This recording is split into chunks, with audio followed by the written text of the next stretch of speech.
humanity on the threshold of a new technological transition from language to artificial intelligence. In human history, there is an invisible but reliable progress sensor, how fast and how far we can transmit information, not stone or iron, not even gunpowder and oil, but information itself. Every new communication technology has made possible what was previously unthinkable, from tribal cooperation to empires, from craftsmanship to factories, from monastic libraries to universities, and from the telegraph wire to the internet that almost everyone carries in their pocket. Today, we stand before another breaking point. The internet gave us the speed of access to knowledge. Artificial intelligence is beginning to give us the speed of thinking over that knowledge, the ability to process data sets of such a scale that no human institution, no state, church, court, or university in its classical form was ever designed to handle. This work is a narrative about 5 great information revolutions and what the next 30 years until 2056 might look like for the family, the state, law, religion, and the economy. Language, the first network that made humans stronger than their muscles. Once, our ancestors could only cooperate here and now through gestures, cries, and imitation. Language became the first true protocol for information transfer. It provided the most essential element, the ability to coordinate actions not just at the level of I see, I do, but at the level of I explain, you imagine, we plan. That is why language is not just a domestic tool. It became the foundation of social organization, taboos, rules, roles, myths, and agreements. And with it came primary politics, who makes decisions and how others recognize those decisions. Writing, memory that outlives generations and births civilization. Imagine a city that suddenly grew to tens of thousands of people. Someone must know how much grain is in the granaries, who was issued a ration, who worked on the canal, who owes the temple, who paid taxes, how much copper arrived by caravan, and where to distribute it. This cannot be managed orally. Human memory is short. Rumors distort facts, and an official without a document is an official without power. Writing became what the database, accounting, property registry, and judicial archive are for the modern world. It gave civilizations something that non-literate tribes lacked: scalable governance. Where writing came from, not poetry, but accounting. The oldest writing emerged not for novels or philosophy, but for economic control. In Mesopotamia, the city of Uruk and other centers, at the end of the 4th millennium BCE, writing began as a system for recording transactions involving goods, grain, livestock, handicrafts, and rations. The Metropolitan Museum of Art explicitly describes this logic.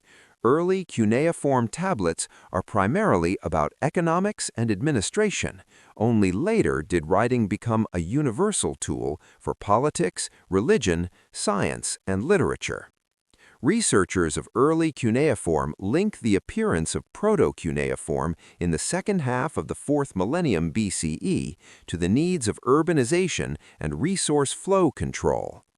The British Museum emphasizes that cuneiform was initially developed by scribes as an accounting tool, particularly for tracking rations, bread, beer, in urban institutions like Uruk.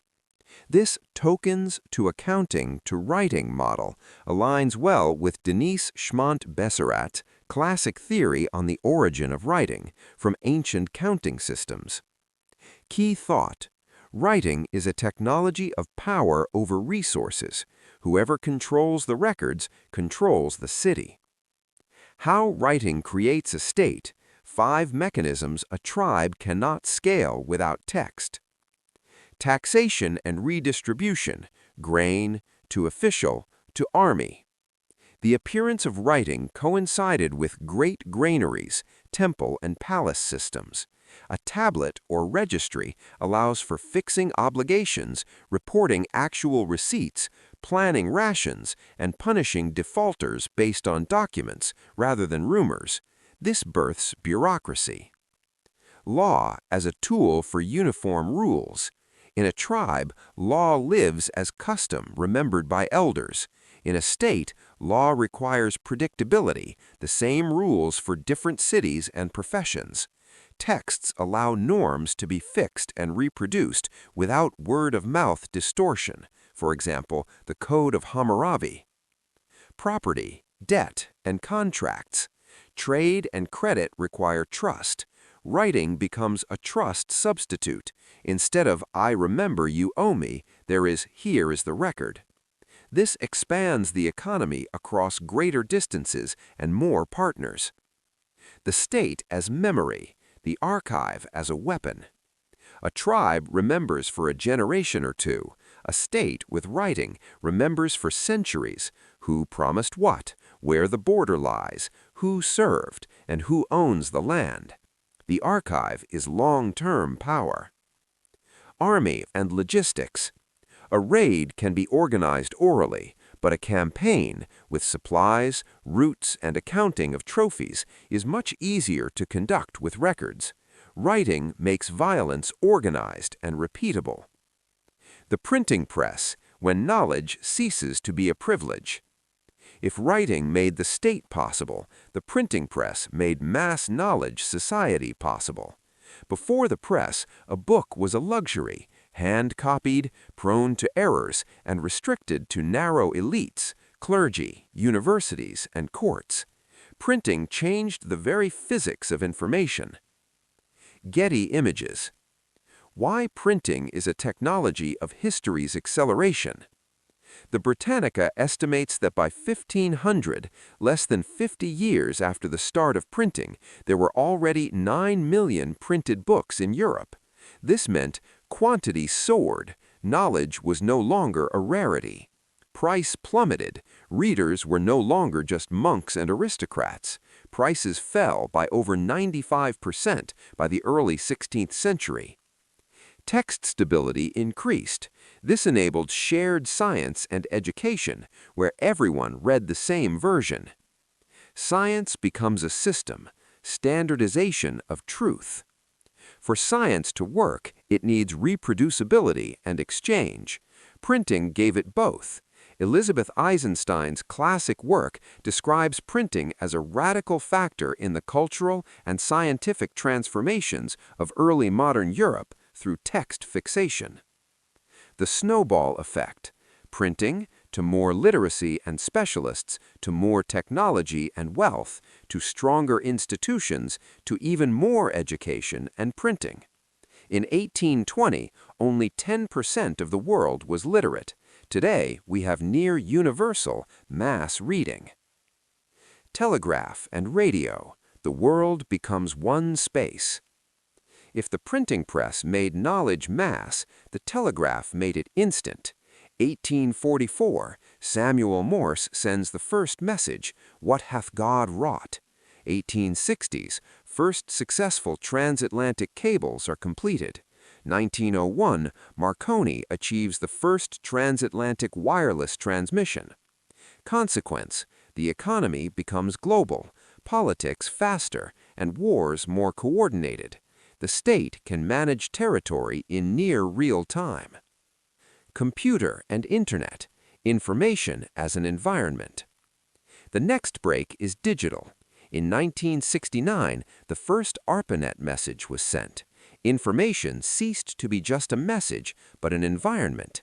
Banking, education, logistics, and work all moved into digital protocols.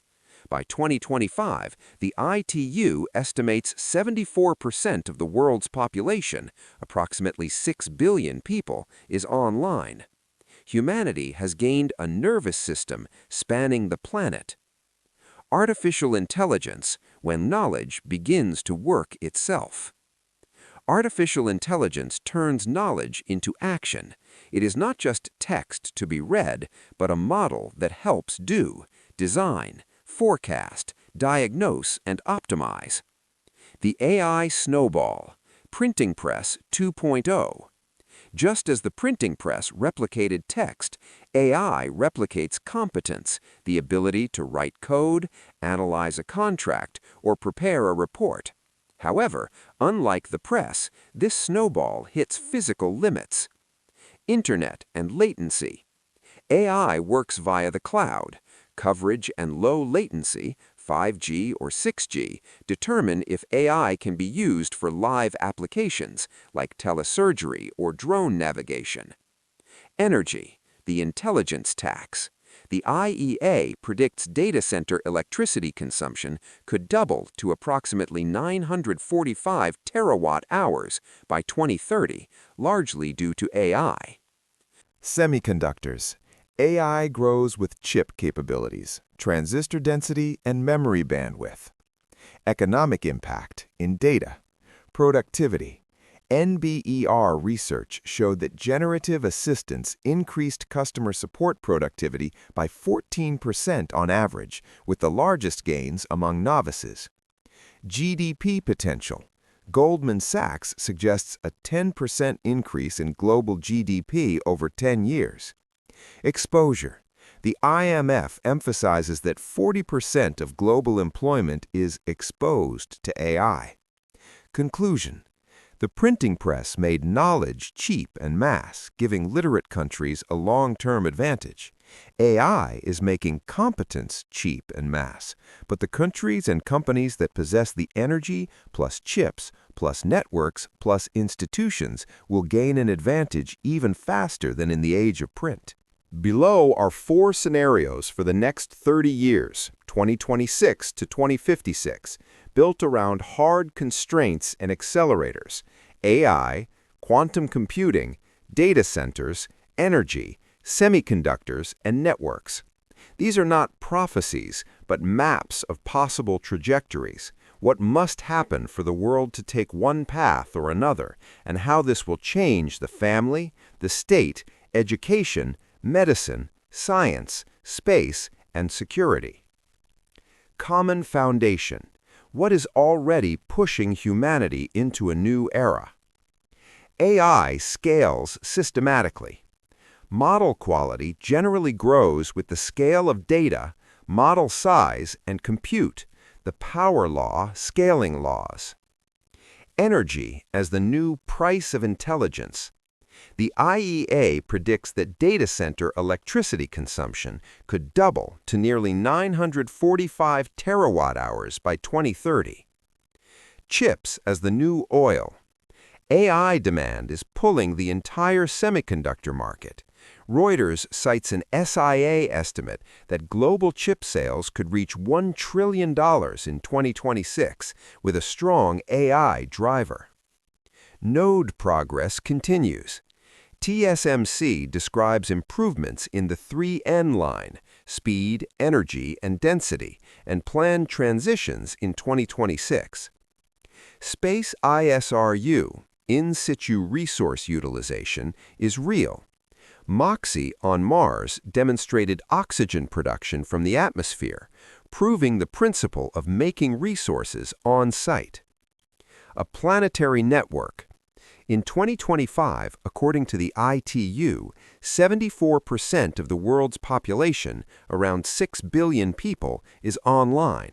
This is the foundation for mass access to cloud AI. AI grows because there are data, plus chips, plus energy, plus networks. Simultaneously, it begins to improve these very same chains: chip design, power grid optimization, R&D automation. This is the Snowball 2.0. Scenario 1. Green computing renaissance. Optimistic, high performance. Rapid buildup of generation and grids, including storage, to feed data centers. A new wave of efficiency in chips and data centers. Energy efficiency becomes the #1 KPI. Regulations such as model audits, safety standards, and data rights, not stifling innovation, but making it scalable. How AI evolves. From conversational AI to agents, systems that don't just answer, but execute chains of tasks, plan, act, and verify. Self-acceleration via R&D loop. AI helps create better materials, design chips, and optimize grids, reduces the price of compute, triggers a new wave of models. Institutions. Family. More hybrid employment. Parents work from home more often. The role of digital tutors grows. State. Operates as an intelligence infrastructure regulator. AI safety standards, liability rules, digital identity. Education becomes personalized, AI tutor, with a heavy focus on critical thinking. Medicine, mass triage, risk prediction, and diagnostic support for doctors. Security, cyber warfare intensifies, but defense becomes smarter. International AI risk control regimes emerge, analogous to nuclear standards. Space and droids 2026 to 2035. Robotic systems build energy and comms on the moon. ISRU demonstrations become regular. 2035 to 2056, first industrial outposts emerge where most work is done by robots. Regolith mining, oxygen and water production, solar fields. Humans visit on a rotational basis. Scenario 2. Energy ceiling. Realistic, restrained. Demand for compute grows faster than grids and generation. Data centers crowd out other sectors from available electricity or drive up prices. Geography shifts. Regions with a surplus of cheap energy win. How AI evolves. Innovation exists but is unequal. The top tier, states and giants, has access to compute, while the bottom tier uses simplified models. A market for compute quotas emerges. Whoever has energy and chips has intelligence. Institutions. Family. Growing inequality of opportunity based on access to AI tools. State. Industrial policy returns. Energy, chips, and localization of critical chains. Education becomes two-speed, elite schools with AI assistance and a lagging mass system. Security, tension rises because compute equals advantage in cyber, intelligence, and drones. Scenario 3. Quantum accelerator. Breakthrough, but uncertain. Quantum computing doesn't replace AI, but becomes an accelerator for specific classes of tasks, like chemistry, materials, and optimization, if large-scale error correction is achieved. AI gets a new laboratory. It finds materials for batteries, catalysts, superconductors, and new drugs. The biggest effect is not in chats, but in the material economy. Institutions. State. Quantum plus AI become critical infrastructure, similar to nuclear tech, export controls, and national programs. Law and security. Stakes rise in cryptography. Transition to post-quantum standards required. Science, a leap in biology and chemistry, leading to breakthroughs in robotics, new actuators, sensors, and materials. Scenario 4. Extraterrestrial industry, space economic.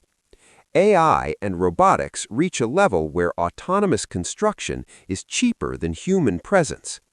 ISRU moves from demonstrations to industrial cycles, the Moxie marker. Space-based energy, solar fields, nuclear sources become reliable. How AI evolves. The need for an AI foreman, planning, repair, logistics, and autonomous decision-making during signal delays. An industry of digital twins for bases and processes emerges. State. A new type of law, property and jurisdiction in space, mining rules, insurance. Economy. Space concessions are born, long-term infrastructure investments. Family. If long off-Earth rotations appear, family models change, similar to maritime or oil rig life, but more radical. The reality of colonization. 2026 to 2035. Robotic bases on the moon, energy, comms, and storage. 2035 to 2045. Semi-industrial cycles, oxygen and water, building materials from regolith. 2045 to 2056. First stable factories without people, extraction, processing, and scientific testing grounds. The role of humans and droids for space. What is realistic in 30 years? Robotics as the vanguard. Drones and robots build infrastructure where it is too expensive or dangerous for humans. Human as strategist. The final word in critical decisions, ethics, and creative synthesis. Space as a service economy. Satellites, material manufacturing, and scientific bases come first. Mass colonization is only possible if energy, economic motivation, and political stability converge. Final thought. Each information revolution changed not just technology, but the moral and political rules of the game. Language created cooperation. Writing created the state. Printing created mass education. The Internet created a planetary network. AI may create a civilization where intelligence becomes infrastructure, like electricity and roads. But the key question at the threshold of 2056 will not be, can we, but who controls it, who is responsible, and which institutions can withstand the speed of change.